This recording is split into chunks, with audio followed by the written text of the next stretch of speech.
Welcome back to another video, and in today's video we are going to be carrying on with our question and answer session that we started in the previous video. So the aim of this is really just to counter some of the main issues that people are facing with virtual assistants or questions that they have in their mind before they decide to embark on that journey. And my job here today is just to try and answer as many of these questions as possible. And of course, if you do have any additional questions, feel free to message directly or just ask in the comments. Thank you very much for tuning in, guys. My name is Ehsan Ahmed. Pleasure to host you today. And this video is brought to you in collaboration with Right Recruit, your outsourcing solutions provider and expert in virtual assistants. So, the questions that we are going into today are all related predominantly to the recruitment process and virtual assistants and just the generalization of outsourcing as a whole. So yeah, the first one that I'm going into today is, how does a Right Recruit assist businesses in managing both local in-house employees and remote virtual assistants effectively? Okay, interesting question. First things first, so it's very important to understand the dynamics of your business and what tools do you use to communicate within your business. So if you have in-office staff currently, do you ever do remote meetings? Is all communication only in person? Do you have WhatsApp? Do you have Slack? So the first point of understanding is trying to find out what's currently in use in your business at this moment in time. Once that's in place, then it's a case of trying to marry up what's in place right now with what's needed in order to get a solution so that the virtual teams and the in-office team can interact freely.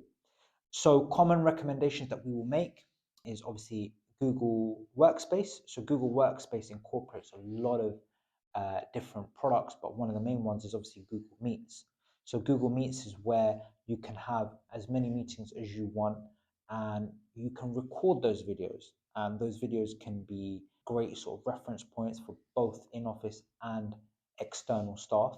And also, it's a great way to streamline communication. So if you have the meetings with the people in the office and the people who are outside of office, that meeting stays in that one place. But outside of Google Meets, obviously, you've got WhatsApp. So WhatsApp Business is very, very good. But again, it can get lost in communication and chats, especially if a lot of stuff is being typed, will get lost. So I would recommend, maybe like a task manager. So Google Calendar is really, really good for that. So you can set specific tasks.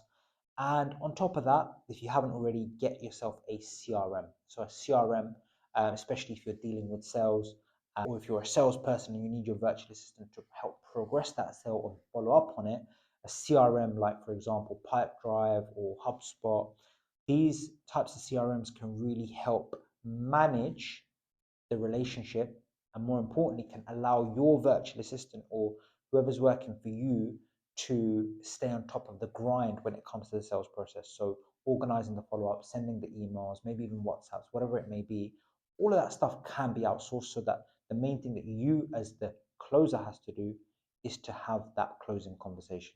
Hope that helps. Next question. What are the most common tasks that businesses tend to outsource, and how can Right Recruit's virtual assistants take on these responsibilities? Okay, great question. So this really depends on the type of business, what they're doing, and what they're looking to achieve.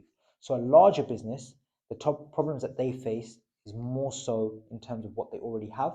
So what I mean by that is they might already have a lead bank of thousands of leads that have not been touched in months. And the leads that they've paid for, they're losing touch with the business, have no idea of who that particular company is no more. So one thing that can be done is, you can hire a team of callers whose sole job is to go through and lead generate from the existing leads. That seems to be quite a common task that sort of medium-sized businesses tend to go for.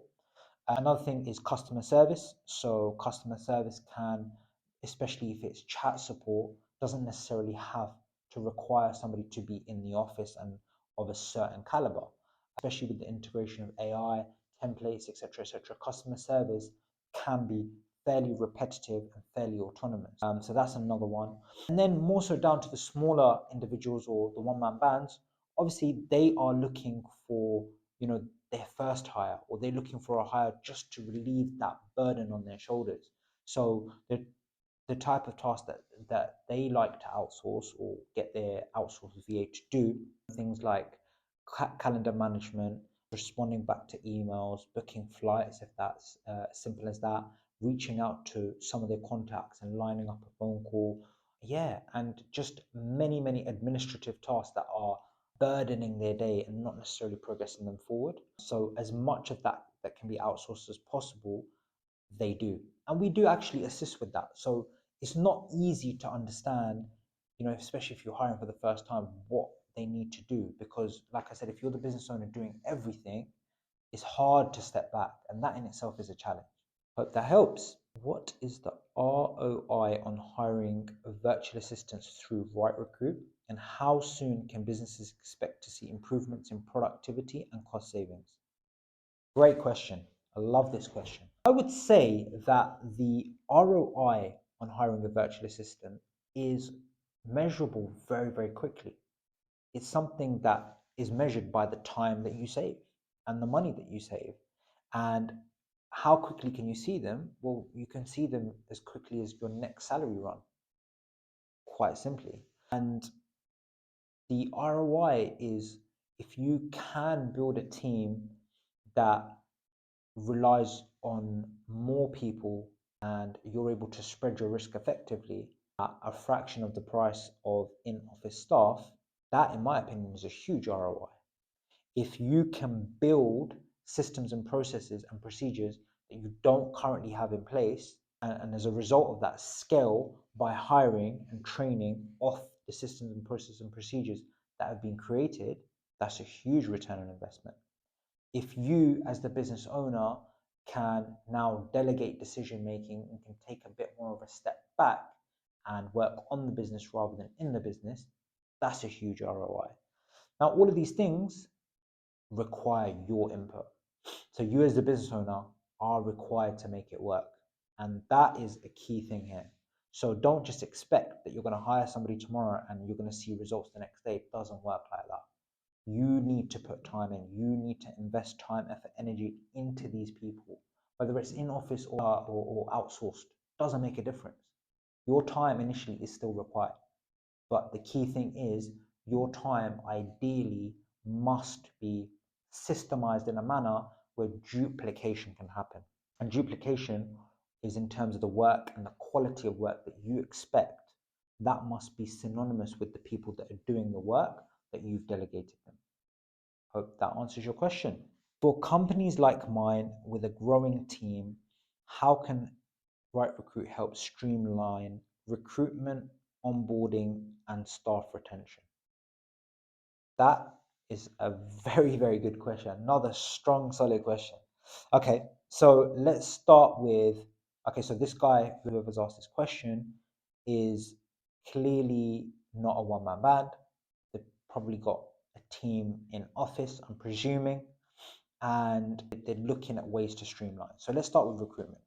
Okay, so recruitment in itself is quite an arduous process. So you've got the job itself, you've got to create the listing, you've got to put it out there, then you've got to make sure that the salary requirements match the market.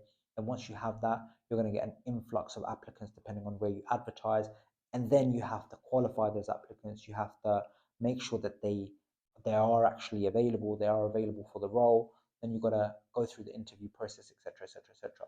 Now, if you as a business owner are doing that, or if your senior staff are doing that, or you don't have somebody dedicated to that, that takes a lot away.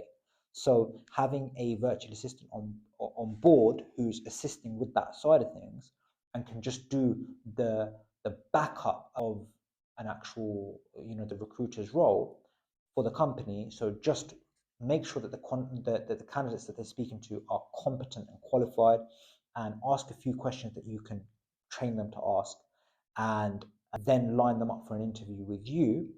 How much time have you saved? A fair bit.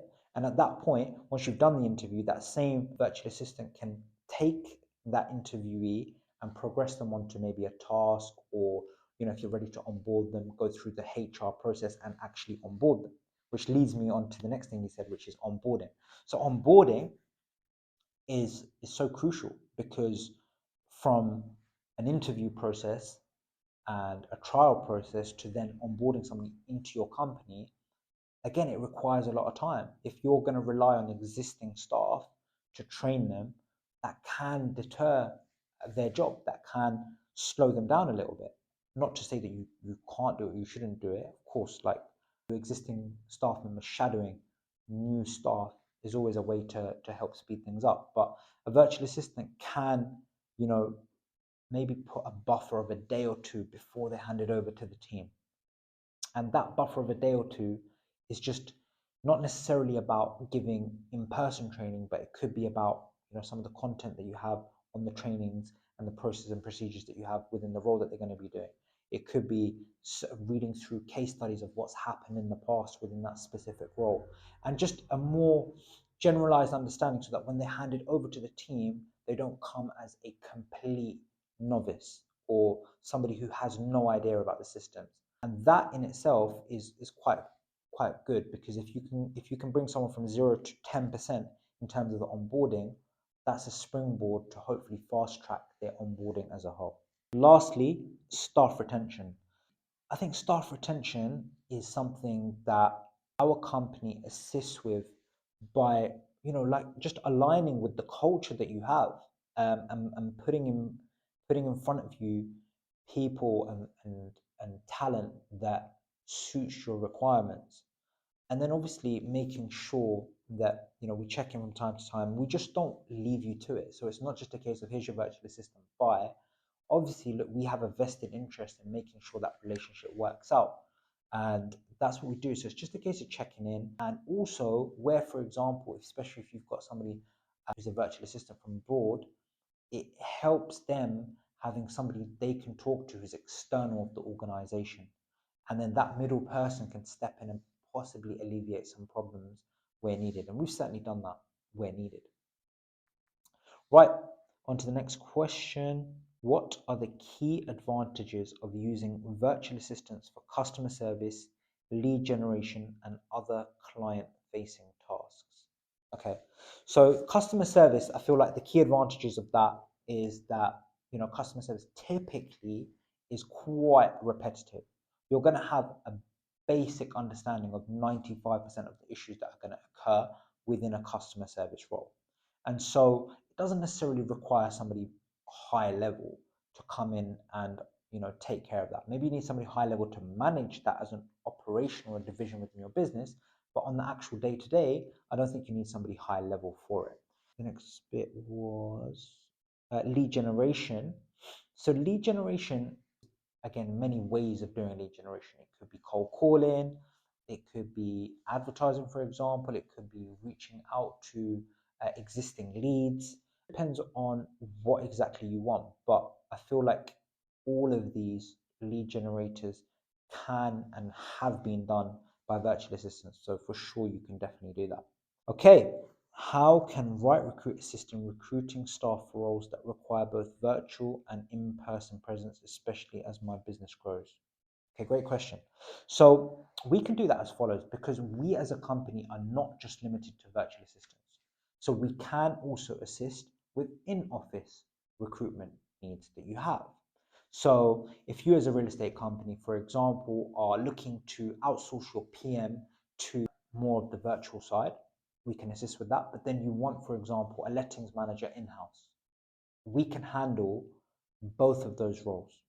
And for yourself, it's handy knowing that you can go to one company who can handle both of those departments for you, or both of those roles for you, should I say, and also advise you on how to integrate it. So it's not just a case of, here you go, figure it out. Obviously, if this is the first time you're doing it and you're stepping into something new, then there's going to be certain tips and tricks that we can give that will hopefully help you succeed in that. So how do you stay ahead of industry trends in outsourcing and virtual assistant services to ensure your clients are always getting the best talent? Great question. Great question. Okay, so We as a company, we initially started with just Pakistan as our core focus in terms of where we hire from. As we've grown as a business, we've realized that one shoe doesn't fit all.